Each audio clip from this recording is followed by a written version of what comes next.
So if I understand, it's like a war between the force of your desire to the force of my desire and the force of his desire and so on. Meaning what happens with us in life is a result, is a war between the mental forces of a person, as you said. Yes, that's all there is. That's all there is. Okay. So when we speak in the wisdom of Kabbalah about angels, and the Siddur prayer book, it also speaks about angels. Yeah, good angel, bad angel. Yeah, they sing on Shabbat, these, those. Yes, these are forces that appear inside the system of connections between us. How do I identify them? What are these forces? These are the good or bad forces. Can you explain a bit? No? I don't know what else to add. Let's put it this way. Kabbalah believes that there are angels. Kabbalah doesn't believe anything. It discovers these forces. They exist in nature. Like you discover different forces, like the forces of an atom, the forces of of the rain, of whatever forces exist. All in all, what we study in science are different forces. Okay, so what forces are these? An angel is called a force. There is an angel that pulls everything in the air to earth. So earth has this force that pulls whatever's in the air to fall down upon it. You mean gravity? Yeah, gravity, that's an angel. It's a force. The mental forces you mentioned earlier are also angels, or there's something else? They're the forces in the still vegetative inanimate, both corporeal and also spiritual. They're called angels. From the words malchut, which is a special force in the wisdom of Kabbalah. Whereas the forces which are above the angels, these are the forces of the Adam, of the man, who's above meaning the mental forces of a person, yes, they are above the angels. He can change everything. If it's an Adam, if he works on it, if he develops himself to be above this, say, can I arrange for myself a good angel to protect me? Yes. How? By starting to change in a good relation towards others. So you'll operate good angels to be around you, and for you, this will be as a protection shield. And how can I be in touch with these angels? These are your forces. There's don't have to be in any kind of contact with them. These are your forces. It's when you build, instead of your evil forces, natural forces, meaning each one of us comes from the shattering, from the sin of the tree of knowledge. Each one of us has 613 corrupted desires, meaning only in his own favor. If a person arranges these desires as much as he can, to the extent which he can, as much as they should be better. We don't know 613 desires. We don't know our 613 egoistic desires. We can't count them. We can't, but all in all, we can start by the wisdom of Kabbalah. We have to learn how to relate to all of them in a good, nice way. And then, by that I start changing reality. What is reality? I start feeling, and what a beautiful world, like a paradise I live in. I don't have to die in order to move to heaven.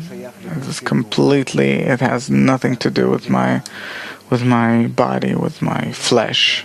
What does it have to do with to move to heaven? It has to do with, do I build this heaven for me? I can build a heaven for myself. Yes. It has to do with those good angels that I build? Yes. That all your evil egoistic forces, you turn them into bestowal, into giving. If you take all the forces that you have and you turn them into forces of bestowal, not to harm others, to behave nicely, even not to give out to everyone, but to simply be good, neutral towards others, you already rise to the degree of heaven. In the wisdom of Kabbalah, that's called the degree of Bina, Chafetz Chesed. Don't want anything from anyone and don't want to harm anyone or anything. Meaning the first step toward heaven is not to want to harm anyone. Yes. Okay, I understand about the story with the angels, and what's more important is that I understand that the good angels, I can build them, I can create them myself for myself. Yes, because you have bad angels, and you turn them into good angels. Who are my bad angels? All of your forces. All of your forces. Please explain. I mean that you're full of desires, thoughts, and your desires and thoughts, the more they come up in you and they change, you have to keep yourself from inverting them from bad to good. When you measure this good and bad, it's towards others? Yes, towards others. Meaning, so all the aspirations I have, that benefit, that make things better for me on account of others, those are evil angels. Yes, so I have to catch them and tame them to be good angels, good forces. Yeah, but it's not something that you can do with your hands. You have to learn how to do it by the higher force. It's impossible. It's possible only in a special group, the group of angels, and by working with the light, with the higher force, that changes everything from bad to good. Okay, I have an additional question. I understood the question with the angels. What about there are demons and spirits and the wisdom of Kabbalah? What is that? It's the same. Angels come by different names. An angel is a general name, good or bad, from the word malach, from the word malchut. So they have different kinds of,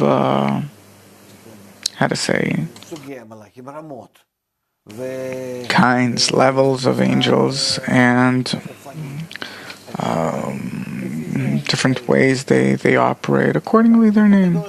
Okay, I understand. These are different categories. Okay, now, when we say that there are people, or there were people in history, special people in history, that could make the spirits do things and invite angels, to me, a person that's not exactly engaged in these things, it looks like manipulating these forces, that they have the ability to influence the system. You say that there are different positive and negative forces in the system, and it says that there are people who have the ability to control the system.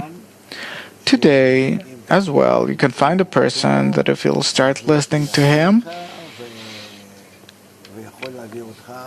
he will influence you and can bring you to different impressions from him. He can threaten you. He can scare you. In short, you're influenced by him. It's all forces. That we're inside this system of forces that we're interconnected in. Therefore, there are such people with a very powerful force that simply influences. How does it influence? Any teacher at school, how does he influence small children? He influences them. He can intimidate them. He can calm them down. He can do things. It depends on the different levels. To which extent can he psychologically do it? It's all in all psychology. Kabbalah, it's the continuity of materialistic psychology. Wait a second. Previously you told me, look, Oren, don't get in pressure.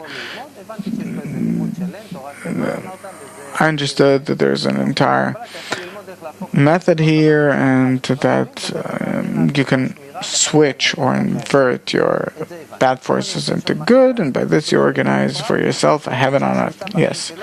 Okay, now I understand. Each one of us can influence his life from bad to good if he knows how to use this. Yes. Okay, now I want to ask, are there people who are not me that could somehow influence my system of good, bad angels, good forces, bad forces? Are there people that are like,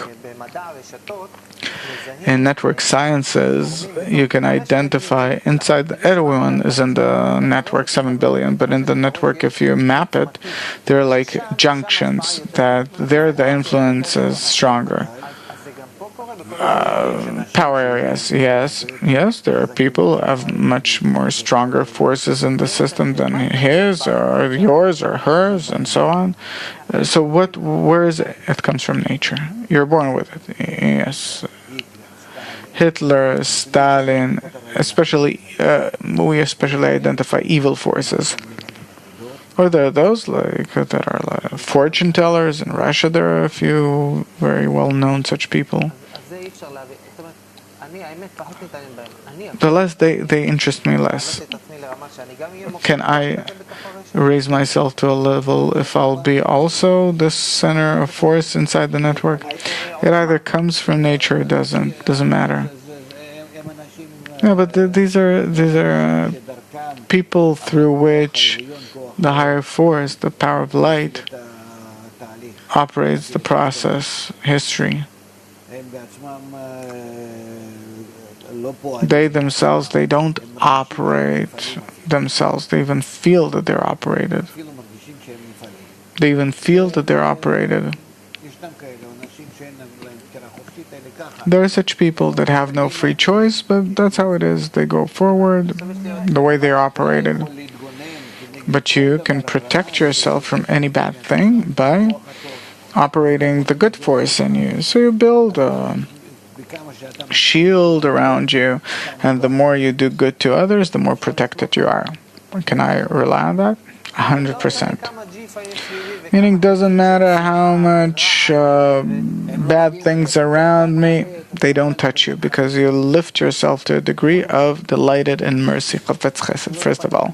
But I don't care about anything. The main thing is that I bestow onto everyone. I don't want to harm anyone. And that's it. By that you build around yourself a fence. I just wanted to understand what really are these special forces that exist in that wisdom, the wisdom of Kabbalah. There are no forces there. The wisdom of Kabbalah is a wisdom that explains to a person how to correctly behave in the current reality in order to reach heaven. And in the Kabbalah books, there are no special forces in the books themselves, in the cover or between the pages. No, in the book, No, I don't know. There are beliefs that this book has powers. Suppose it says that the Holy Book of Zohar has forces. Yes, because with the help of these books, I can learn how to be holy. Holy, it means to bestow. What is holy? What does it mean? To bestow. To bestow to others. That's called holiness. What does it mean to bestow to others? To give, to hand out, to love, to cause good. Are there people that these books, you said that in the book there's something holy, the book teaches you how to be holy yourself, asks you what does it mean to be a holy person, so to be in love towards others, to cause good to others.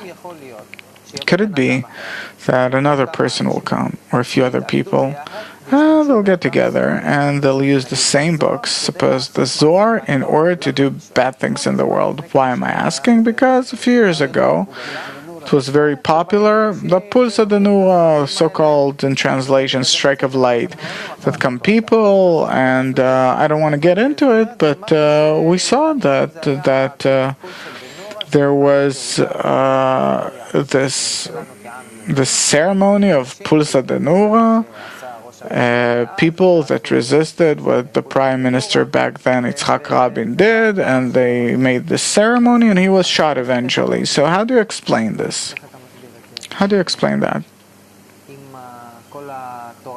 If all the Kabbalah comes to teach a person, or maybe probably who did it, for him it's something, he's sure he did something good, but who can say what's good?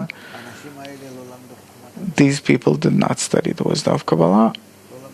They did not study the wisdom of Kabbalah, that's it.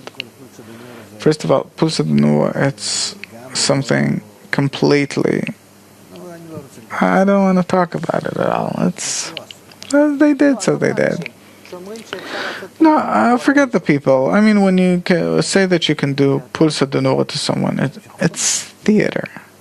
Theater? Yeah, but psychologically it works. A person,